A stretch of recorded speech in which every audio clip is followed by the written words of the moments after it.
The Permanent Secretary of the Ministry of Labour and Social Security has said that she is not going to lap her tail. She is quite defiant in the wake of the Public Accounts Committee's interrogations.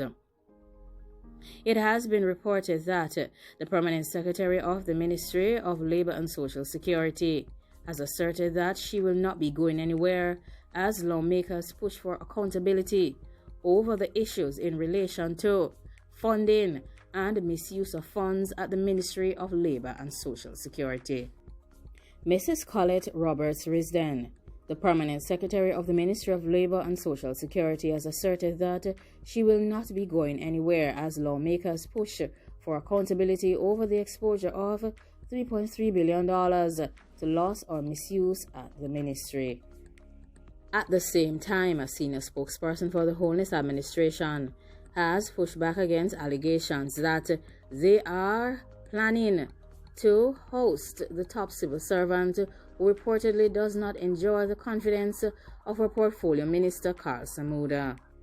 In the interim, however, a senior spokesperson for the Jamaica Labour Party's administration has pushed back against allegations that there is a plan to host Mrs. Colette Risden, who reportedly does not have the confidence of her portfolio minister Carl Samuda.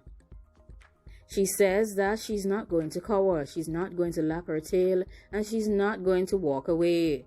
Mrs. Roberts-Risden has stated this while she was in attendance at a meeting with senior directors at the ministry's North Street offices on Wednesday morning.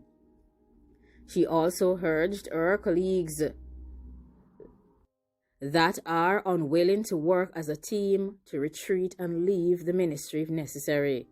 If a person does not want to be a part of the team and does not want to take part in moving the ministry forward, then you need to find a way to excuse yourself.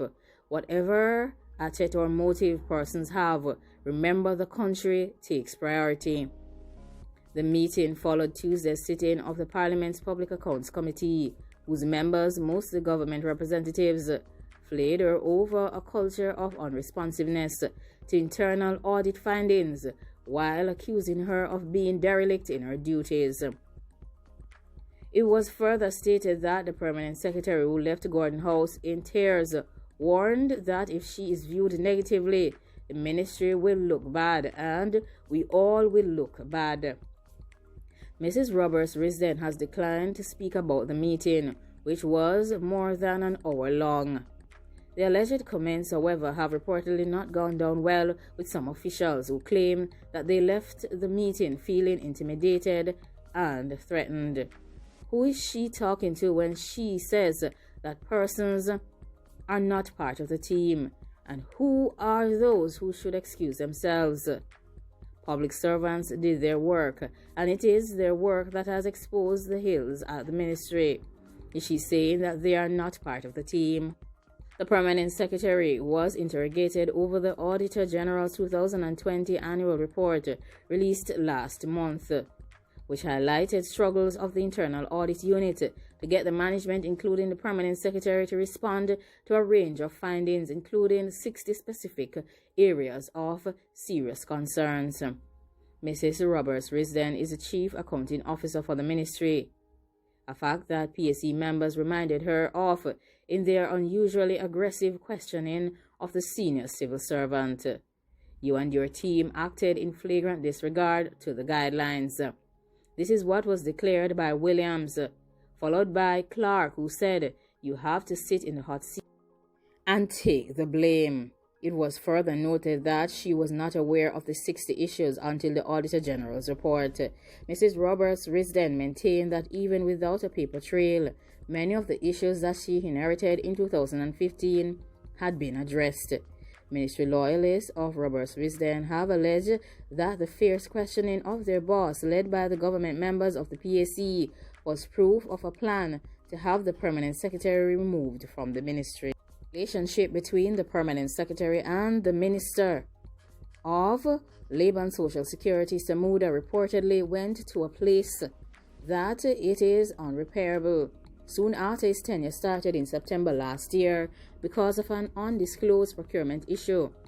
that the minister felt slighted by. Robert Morgan, a junior minister in the Information Ministry on Wednesday, has dismissed the claim of a plan to host the permanent secretary. You could make an argument if you wish about the questioning, but then you would have to base that argument on whether the interrogation was fair or unfair. I cannot make such a judgment.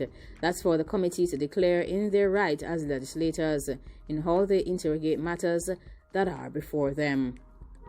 The Ministry of Labour and Social Security has been at the center of some controversial issues over the exposure of $3.3 billion to loss or misuse over the past 2 years. There have also been some investigations into unquestionable financial dealings at the National Insurance Fund. Messages and, of course, calls and all other communications to Carl Samuda, who has been quiet since this controversy broke wide open, has gone unanswered. The ministry is scheduled to return to the Public Accounts Committee next Tuesday. Like, comment, share, and subscribe. What do you think of the blame being placed squarely on the shoulders of the permanent secretary and no one else in the ministry being held accountable for the lack of actions towards all of those internal audit reports and the lack of responsiveness being placed on the permanent secretary alone? Who does she report to, of course, and who has been doing all the necessary checks on the permanent secretary to ensure that all the necessary actions that should have been carried out by her were done? At the end of the day, each person is accountable to another individual when it comes on to proper organizational structure. Thanks for watching. Goodbye.